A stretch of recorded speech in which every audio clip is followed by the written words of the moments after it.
Saudara, kita akan persiapkan hati kita untuk mendengarkan firman Tuhan. Karena itu sekali lagi kita tundukkan kepala dan kita berdoa.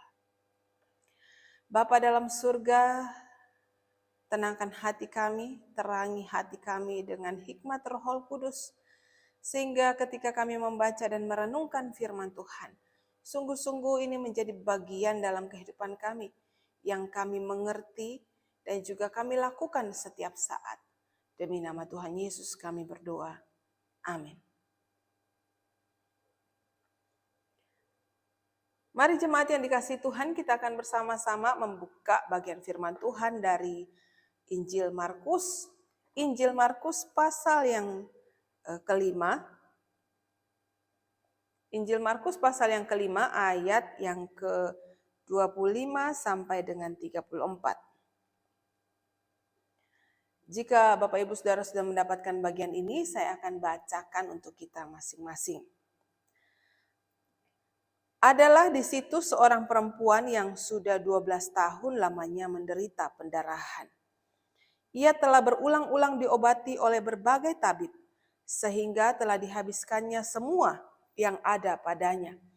Namun sama sekali tidak ada faedahnya, malah sebaliknya keadaannya makin memburuk. Ia sudah mendengar berita-berita tentang Yesus. Maka di tengah-tengah orang banyak itu yang mendekati Yesus dari belakang dan menjamah jubahnya, sebab katanya, asal ku jamah saja jubahnya, aku akan sembuh.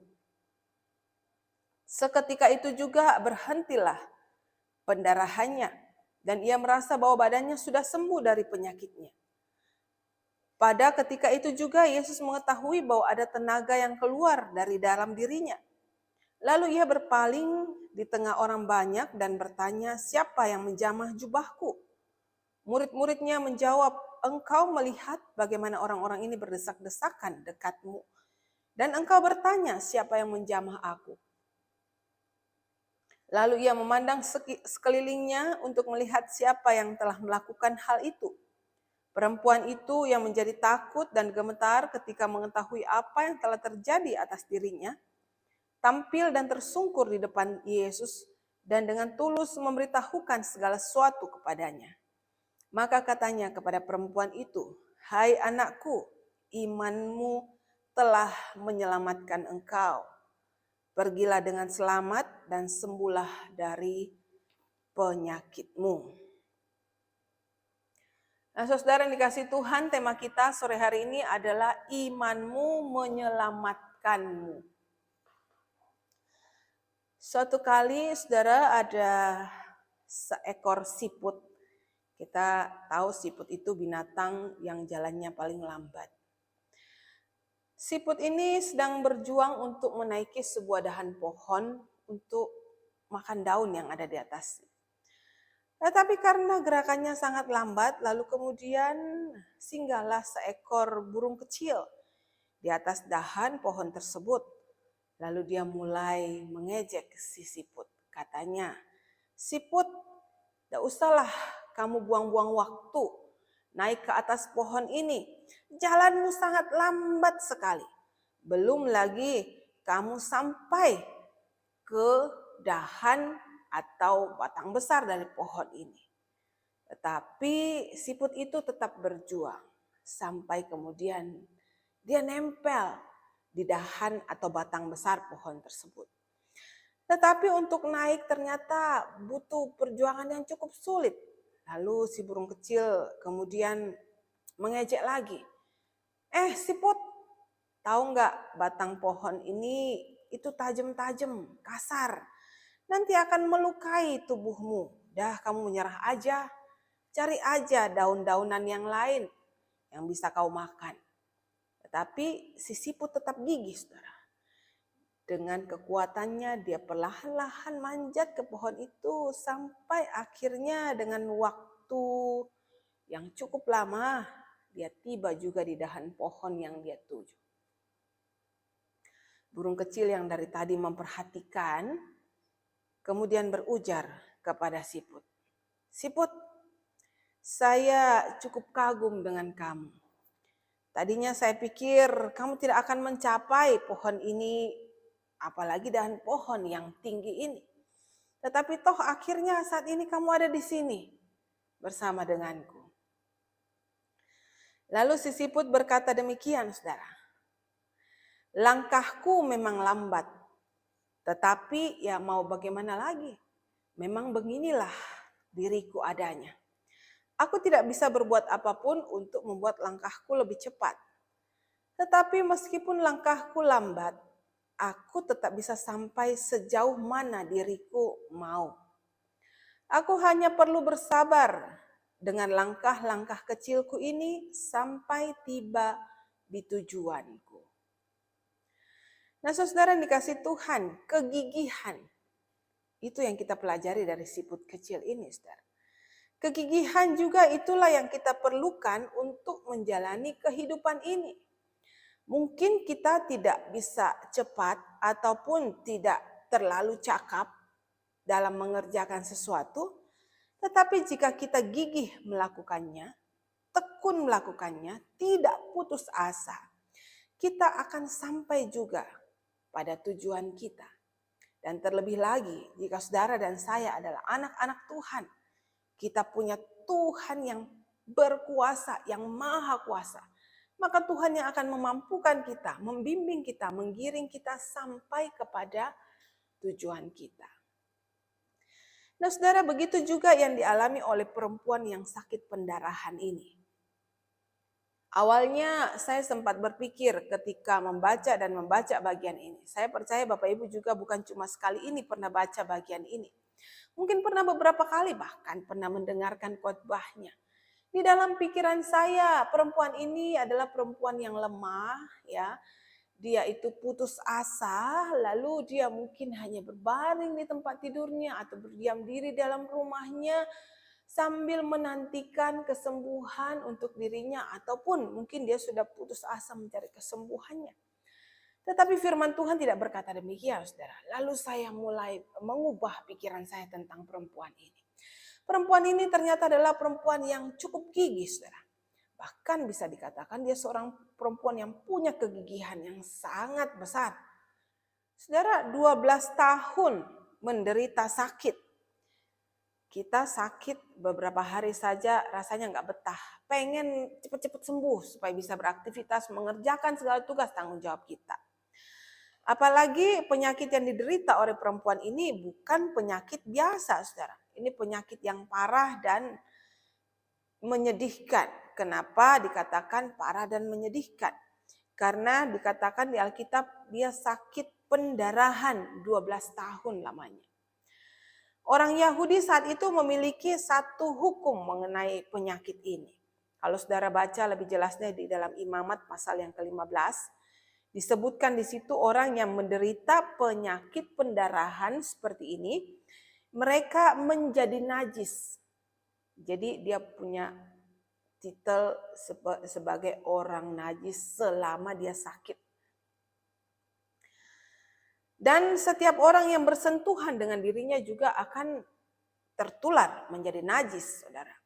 Karena itu perempuan ini pasti selama 12 tahun hidupnya sangat kesepian. Tidak ada orang yang mau dekat-dekat dia. Tidak ada orang yang mau berbagi perasaan dengannya. Takut kalau bersentuhan dengan perempuan itu, kesenggol sedikit aja, mereka akan menjadi najis sepanjang hari.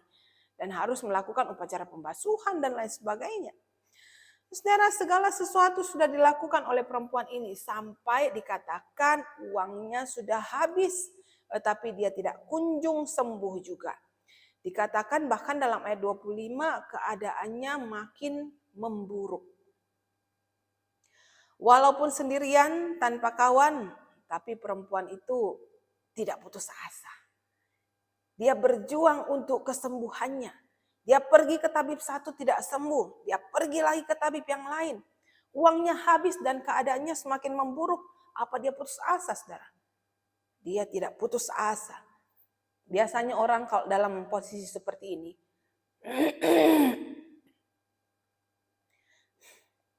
biasanya orang kalau dalam kondisi seperti ini tidak sembuh-sembuh juga walaupun sudah pergi ke dokter A, dokter B, dokter C, semuanya sudah habis.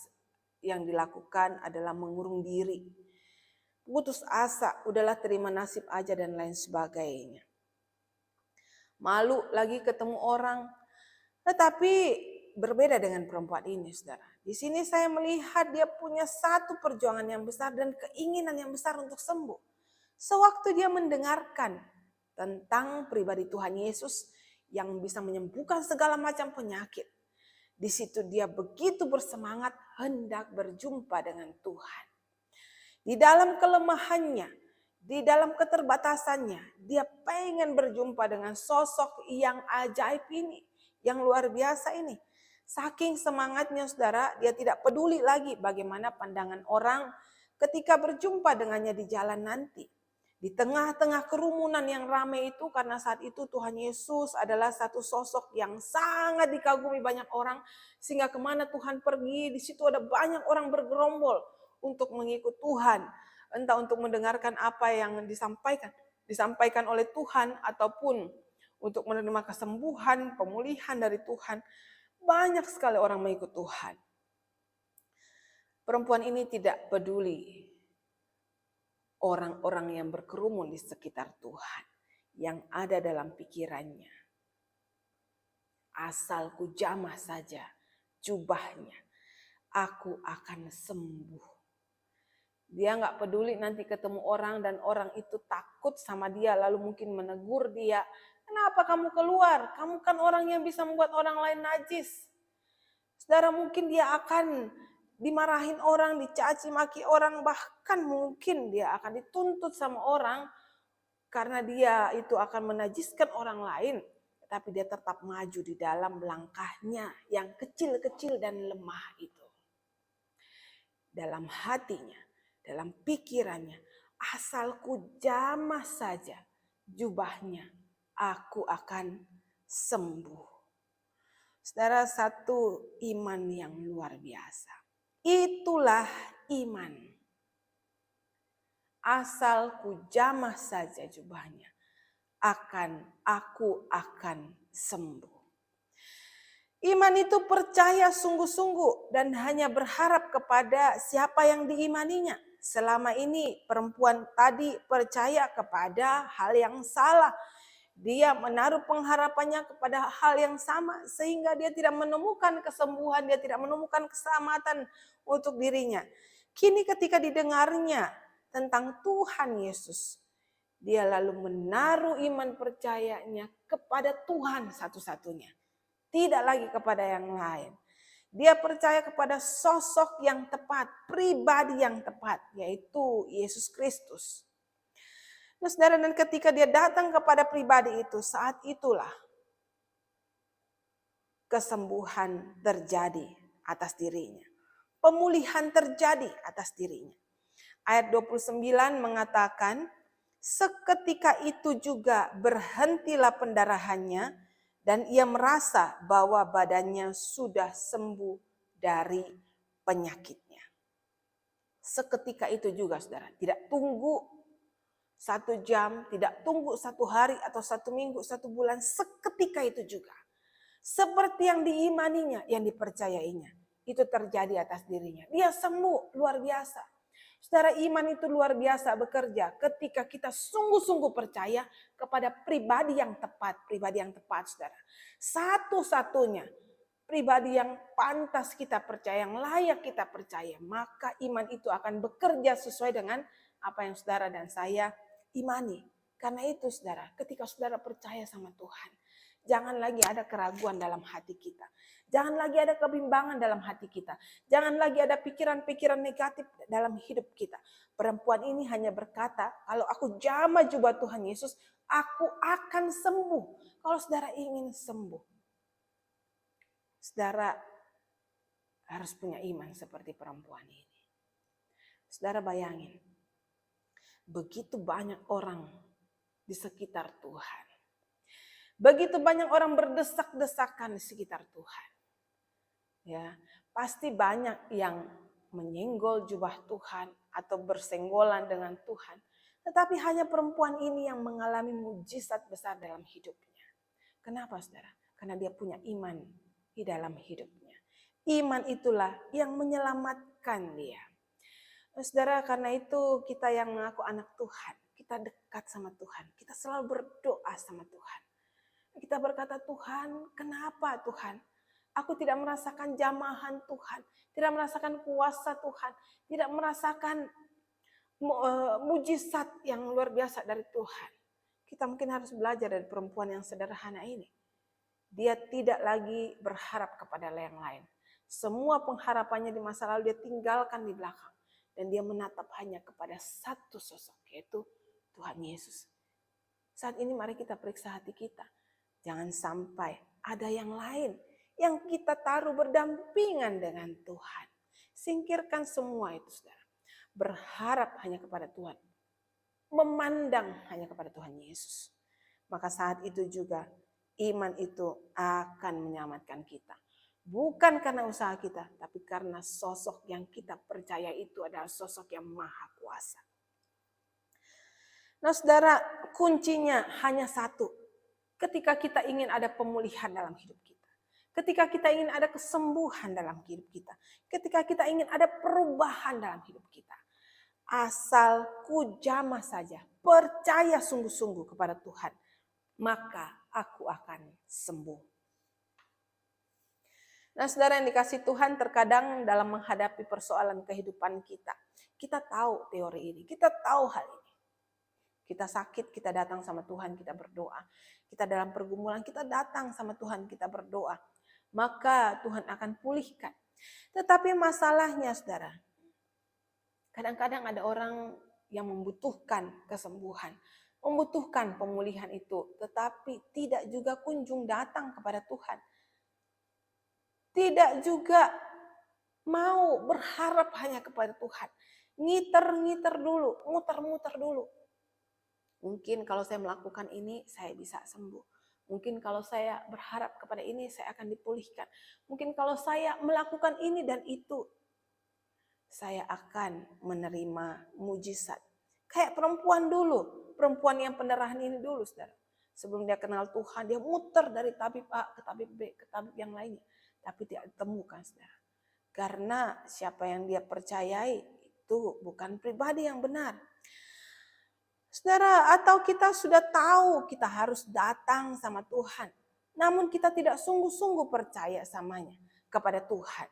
Kita terlena dengan persoalan kehidupan kita. Dengan sakit penyakit kita. Kita nggak ada waktu untuk datang sama Tuhan. Kita sibuk untuk mengasihani diri kita.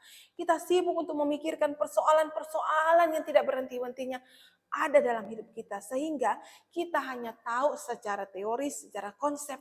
Tuhan itu maha kuasa.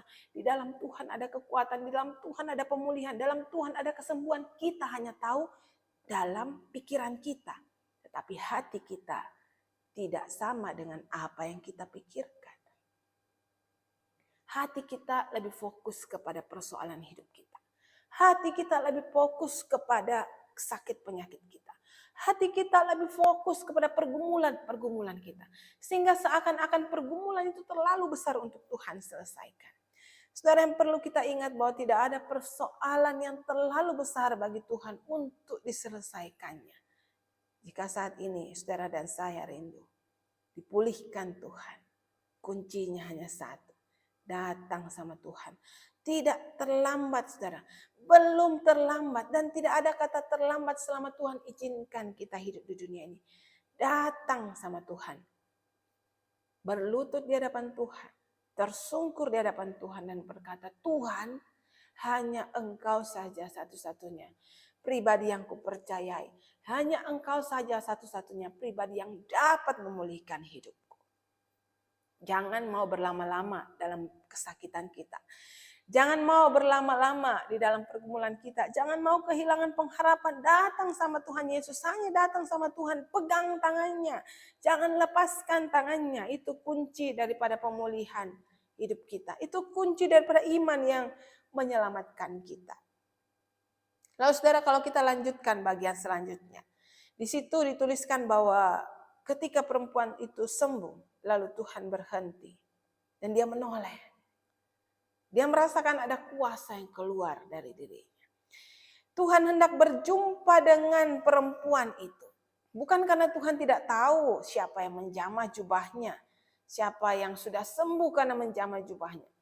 Tetapi Tuhan ingin berjumpa dengan perempuan itu secara pribadi dan Tuhan ingin meneguhkan iman perempuan itu. Saudara, Tuhan tidak ingin iman perempuan tadi hanya berhenti pada kesembuhan yang dia alami. Tetapi dia ingin perempuan tadi mengalami keselamatan yang daripadanya. Tuhan tahu saudara, yang dibutuhkan perempuan itu lebih daripada sekedar kesembuhan. Tuhan tahu yang kita butuhkan itu bukan hanya sekedar kesembuhan, mujizat dari Tuhan, pemulihan ekonomi, pemulihan keluarga. Tapi Tuhan ingin pulihkan hati kita, hidup kita. Tuhan ingin sadarkan kita bahwa yang kita butuhkan itu sebenarnya adalah Tuhan. Dan Tuhan ingin dia menjadi satu-satunya pribadi di dalam hidup kita. Tuhan ingin kita mengenal dia sungguh-sungguh. Banyak orang dekat-dekat sama Tuhan. Termasuk orang-orang yang waktu itu bergerombol mengikut Tuhan. Hanya ingin apa saudara? Ingin roti dari Tuhan. Ingin berkat dari Tuhan. Ingin kesembuhan dari Tuhan. Ingin pemulihan dari Tuhan. Tetapi mereka tidak ingin menerima Tuhan yang menyembuhkan itu. Saudara, Tuhan pasti rindu untuk memberikan kita yang terbaik. Namun dia jauh lebih rindu agar saudara dan saya mengalami satu hal yang tidak akan pernah diambil oleh dunia ini, yaitu dirinya sendiri. Saudara, tubuh ini bisa menjadi lemah. Kita dapat sakit penyakit, kita lemah. Disembuhkan dari sakit penyakit itu, beberapa waktu lama berjalan akan kembali sakit. Toh nanti akhirnya tubuh ini juga akan binasa karena tubuh ini daging yang tidak kekal. Apa yang kita miliki, yang kita upayakan, yang kita kerja keras supaya mendapatkannya, itu bisa hilang begitu saja, bisa berlalu, bahkan mungkin bisa diambil orang dan hilang begitu saja. Tetapi kalau kita punya Tuhan Yesus dalam hati kita, tidak ada satupun yang bisa mengambilnya. Tidak ada satupun yang bisa merebut Tuhan dalam hati kita. Dan kalau kita punya Tuhan Yesus dalam hati kita, Tuhan berjanji bahwa kita akan bersama-sama dengan dia kelak dalam kekekalan. Nah, saudara, kuasa Tuhan yang mengalir dalam diri perempuan itu dan memulihkan dia, menyembuhkan dia. Tuhan ingin kuasa itu juga bekerja dalam hati perempuan tadi. Supaya perempuan ini sungguh-sungguh sadar siapa Tuhan yang sesungguhnya. Bahwa dia adalah Mesias, anak Allah, juru selamat bagi dirinya. Nah, saudara, perempuan tadi pulang dengan mengangkat kepala dan tangannya memuji Tuhan. Dia pulang sebagai orang yang dipulihkan dan dibenarkan oleh Tuhan. Lalu sekarang pertanyaannya, bagaimana dengan kita, saudara? Iman itu bekerja dari zaman ke zaman, dari tahun ke tahun, dari satu pribadi ke pribadi yang lain. Bekerja untuk memulihkan kita. Bekerja untuk membuat kita selamat di dalam Tuhan. Bagaimana dengan kita, saudara, saat ini? Apa yang kita kejar dari Tuhan? Apakah hanya kesembuhan? Apakah hanya berkat-Nya? Apakah hanya mujizat-Nya? Apakah hanya pemulihan-pemulihan yang kita harapkan dari Tuhan? Semua itu Tuhan akan berikan. Asalkan engkau dan saya mau membuka hati dan meminta Tuhan untuk tinggal dalam hidup kita. Mari kita berdoa. Bapa dalam surga, kami bersyukur untuk sore hari ini. Kami diajarkan kembali oleh seorang wanita di dalam Alkitab. Bagaimana untuk beriman sungguh-sungguh kepada Tuhan Yesus. Percaya sungguh-sungguh kepada Tuhan. Sebab oleh karena iman itu saja, maka kami semua beroleh keselamatan. Bukakan hati dan pikiran kami Tuhan.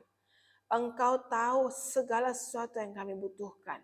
Entah itu pemulihan dalam keluarga, entah itu pemulihan di dalam pekerjaan, entah itu pemulihan kehidupan ekonomi dan lain sebagainya.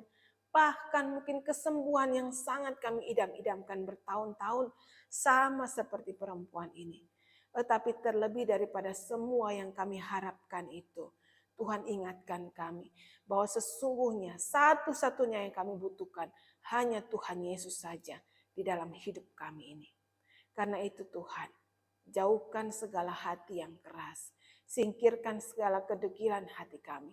Biarlah hati kami ini terbuka untuk menerima Engkau yang duduk di dalam hati kami, yang bertahta dalam hati kami, menguasai hidup kami. Sehingga oleh karena Tuhan ada dalam hati kami, maka pemulihan demi pemulihan, kesembuhan demi kesembuhan itu yang akan mengalir dalam kehidupan setiap jemaat Tuhan. Berkati setiap saudara-saudara yang sudah bersekutu bersama secara online sore hari ini. Mereka yang butuh kesembuhan, mari Tuhan jamah mereka, Tuhan berikan kesembuhan bagi setiap jemaat-Mu. Mereka yang membutuhkan pemulihan dalam keluarga, Engkau juga yang memberikan pemulihan dalam keluarga mereka masing-masing. Setiap pekerjaan usaha yang dilakukan, Tuhan berkati semua. Dan ketika kami semua melihat berkat Tuhan, kami tidak lupa untuk bersyukur kepada Tuhan. Kami juga berdoa menyerahkan untuk gereja Tuhan, untuk bangsa dan negara kami. Tengah-tengah kondisi yang naik turun tidak menentu, biarlah iman kami tetap hanya berharap kepada Tuhan. Kekhawatiran mungkin seringkali berusaha menghinggapi kami, tetapi biarlah iman kami lebih besar daripada semua kekhawatiran itu.